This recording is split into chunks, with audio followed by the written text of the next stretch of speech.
Billionaire investor Warren Buffett says regarding cryptocurrencies as I can say almost with certainty that they will come to a bad ending, or Bitcoin is an asset that creates nothing.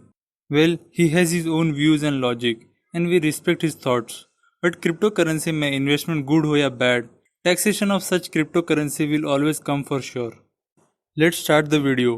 Before starting, just a brief intro about cryptocurrencies like Bitcoin. These are new era digital currency generated by a person called miners. Currently, at some places, it can be used as consideration. अगर आपको bitcoin, blockchain etcetera detail में जानना हो तो आप हमारा ये previous video ऊपर आई बटन पर क्लिक करके देख सकते हो. Let's begin today's video. Taxation of cryptocurrency in India.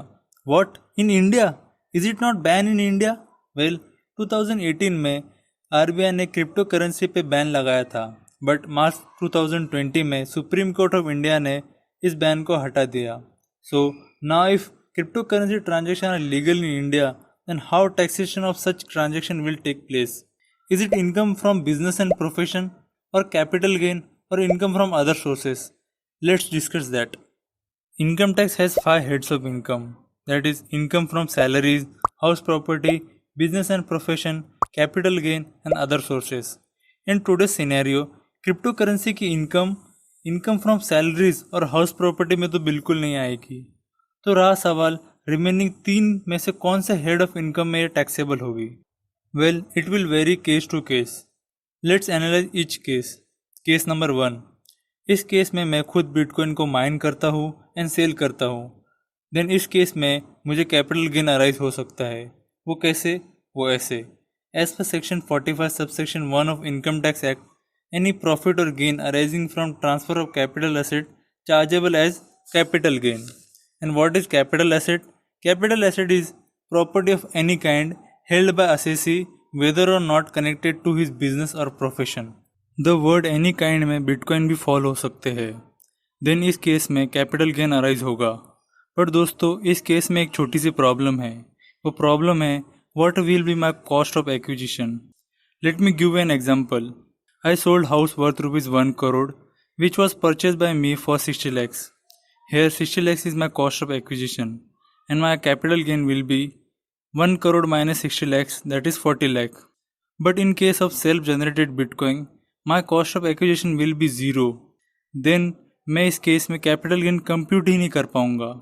सो इस केस में कैपिटल गेन में इनकम न टैक्सेबल होके अदर सोर्सेस में टैक्सेबल होगी. Case 2. Bitcoin held as stock in trade. For example like brokers and builders, उनके लिए शेयर्स और फ्लैट इन्वेस्टमेंट नहीं बल्कि स्टॉक होते हैं.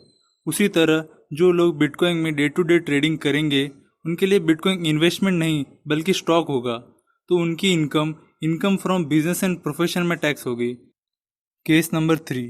Bitcoin purchase for investment purpose. Same like case number 1, यहाँ कैपिटल गेन अराइज होगा. और जो प्रॉब्लम केस नंबर 1 में थी वो यहाँ नहीं होगी, बिकॉज इन दिस केस हमने बिटकॉइन परचेज किया है तो हमारे पास परचेज कॉस्ट अवेलेबल होगी. Then I can compute capital gain easily. For better understanding एक एग्जाम्पल डिस्कस करते हैं. Miss Dhanashree purchase 100 Bitcoin worth ₹1 lakh for investment purpose on 1st April 2020 and sold all 100 Bitcoin at 5 lakh on 31st Jan 2021. Let us compute capital gain.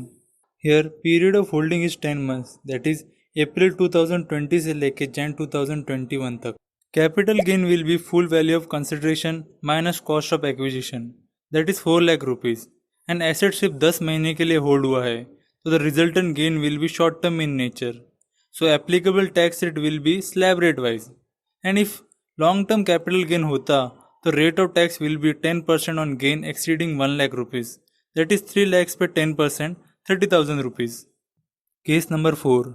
Bitcoin received as a currency for sale of goods and services. In this case, such receipt will be regarded as business sale receipt.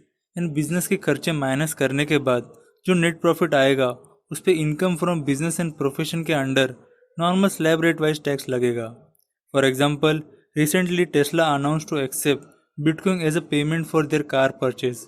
In this case ये receipt gross income होगी and cost of manufacturing or other expenses minus करने के बाद जो income रह जाएगी उस पर टैक्स लगेगा। दोस्तों, इस वीडियो में हमने बिटकॉइन और crypto currency word interchangeably use किया है। So same cases will be applicable to other currencies like Ethereum, Stellar, XRP etcetera and even altcoin like Litecoin etcetera. ये तो हुई टैक्सेशन की बात। Let me give you some brief information regarding current situation in India. RBI ने crypto currency को ban किया था because currency को प्रिंट करने की और उसको मेंटेन करने की जिम्मेदारी उन पे है। एंड इफ क्रिप्टो करेंसी ने एग्जिस्टिंग करेंसी को रिप्लेस कर दिया, देन सच डिजिटल करेंसी की वैल्यू, सप्लाई और डिमांड तीनों ही इंडिपेंडेंट हो जाएगी, विच में disrupt the economy. Supreme court के बैन लिफ्ट के बाद गवर्नमेंट और RBI के बीच काफ़ी डिस्कशन हुए। One of the major taken by RBI is that India will issue its own digital currency और सॉवरेन क्रिप्टो करेंसी। इससे कॉमन मैन की लाइफ में बहुत सारे चेंजेस आएंगे। For example, credit card processing company such as Visa, master card को कोई भी फीस नहीं देना पड़ेगा। एंड इवन बैंक्स को मनी ट्रांसफ़र और बैंक अकाउंट होल्ड करने के लिए कोई फीस नहीं देना पड़ेगा। And such list of impact and benefit goes on. ये इतने सारे हैं कि इसके लिए हमें एक सेपरेट वीडियो लगेगा। तो दोस्तों, we will discuss this in a separate video. That's all for this video. Thank you very much for watching. Do like if you found this video useful. मिलते हैं अगले वीडियो में। तब तक के लिए thank you very much and bye bye. The sun is up, it's a beautiful day. My beginning will be as bright as the sun. Come, won't you come along? And it feels so bright, it's like luck is raining on me.